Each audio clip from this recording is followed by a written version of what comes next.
नमस्कार दोस्तों। आज 2 नवंबर 2025 प्रबोधनी एकादशी या फिर इसे देव उठनी एकादशी भी कहते हैं। कार्तिक मास के शुक्ल पक्ष में ये एकादशी हर साल हमारे पास आती है और इस एकादशी का महत्व शास्त्रों में बहुत ज़्यादा बताया गया है।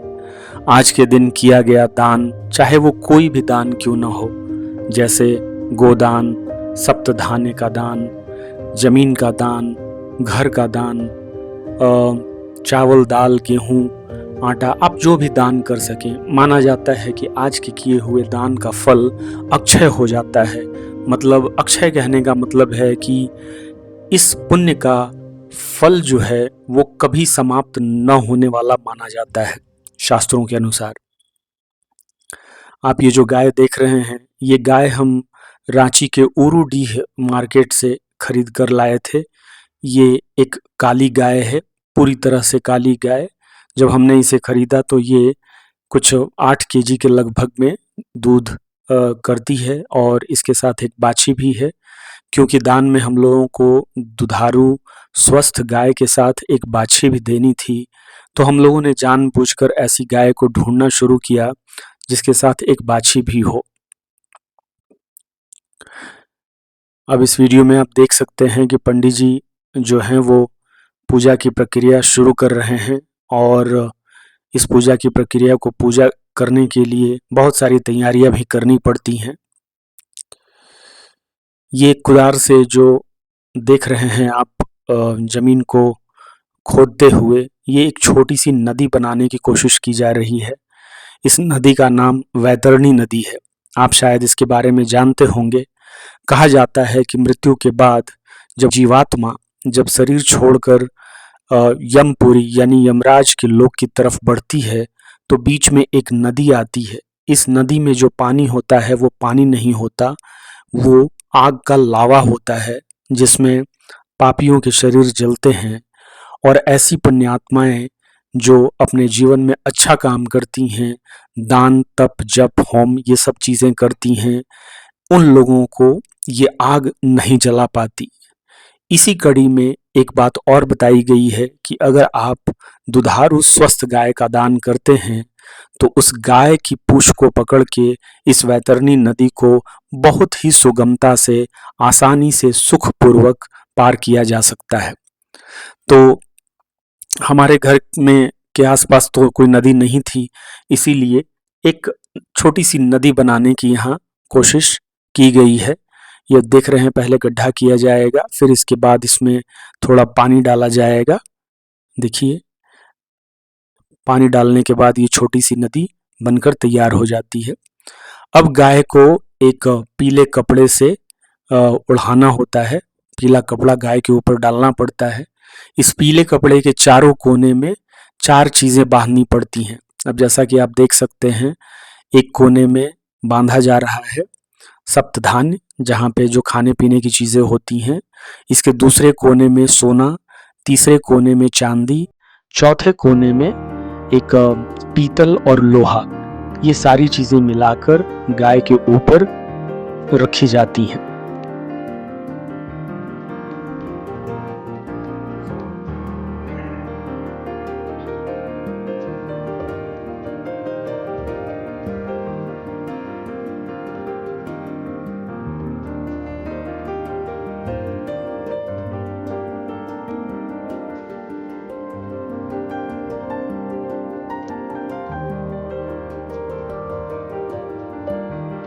परिवार के सब लोगों ने गाय को कुछ खाना पीना खिलाया।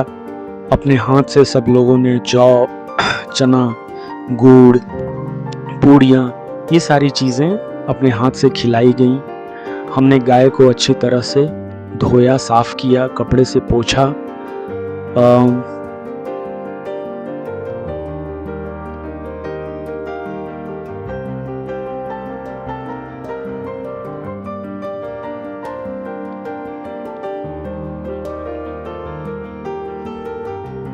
ये देख रहे हैं, ये सब लोग मेरे छोटे भाई बहन और ये छोटा मेरा बेटा है जो गाय को खिलाने की कोशिश कर रहा है।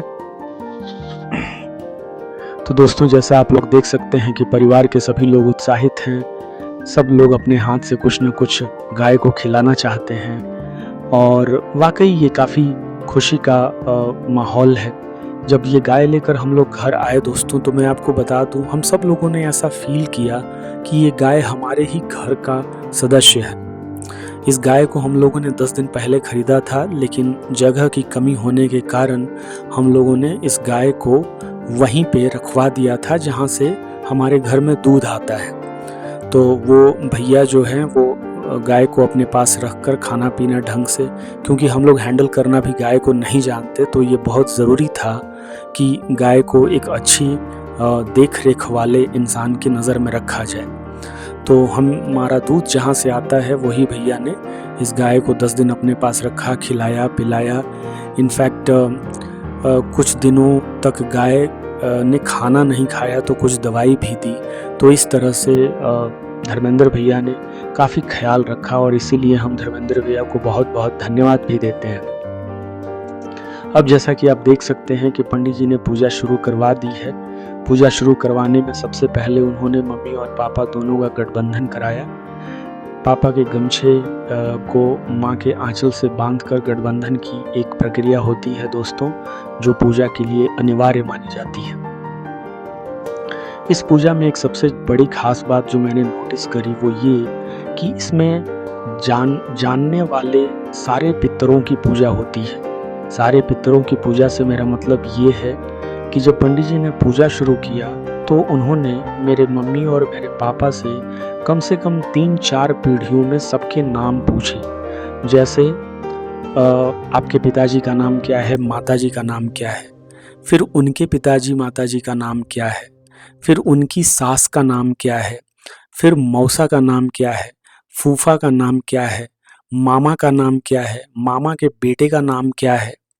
तो इस तरह से सिर्फ नाम उन्हीं लोगों का लेना होता है दोस्तों जो लोग इस दुनिया में अब जीवित नहीं हैं, क्योंकि किसी भी तरह से अगर आत्माएं किसी भी योनि में फंसी हुई हैं तो ऐसा माना जाता है कि जीवित व्यक्तियों के गोदान करने से उन सारी मरी हुई आत्माओं को भी सुख और शांति और मोक्ष की प्राप्ति होती है। और इसीलिए पंडित जी ने कम से कम 3 से 4 पीढ़ियों में सबका नाम, चाचा, मामा, नाना, फूफा, मौसा, काका, सबका नाम पूछ के एक-एक आदमी का नाम लेके तर्पण करवाया। तर्पण करवाने के बाद जैसा कि आप देख सकते हैं कि गाय की परिक्रमा हुई। हम लोगों ने 5 परिक्रमा की और हरि नाम का भजन भी किया इसमें। कृष्ण कृष्ण हरे हरे हरे राम राम राम हरे हरे हरे कृष्ण हरे हरे हरे राम हरे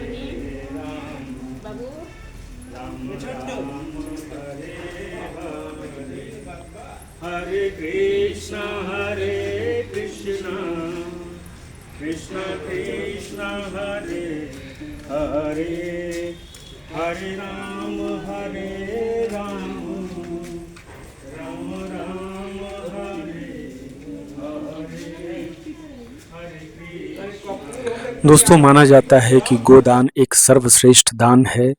ये वैतरणी नदी में आपको सुखपूर्वक अग्नि से दहकते हुए नदी को तो पार करा ही देती है, लेकिन साथ के साथ ये भी माना जाता है कि शुद्ध, देसी, स्वस्थ भारतीय गाय का दान करने से आपके घर में सुख, शांति, समृद्धि, आरोग्य, इन सब चीज़ों की बढ़ोतरी होती है।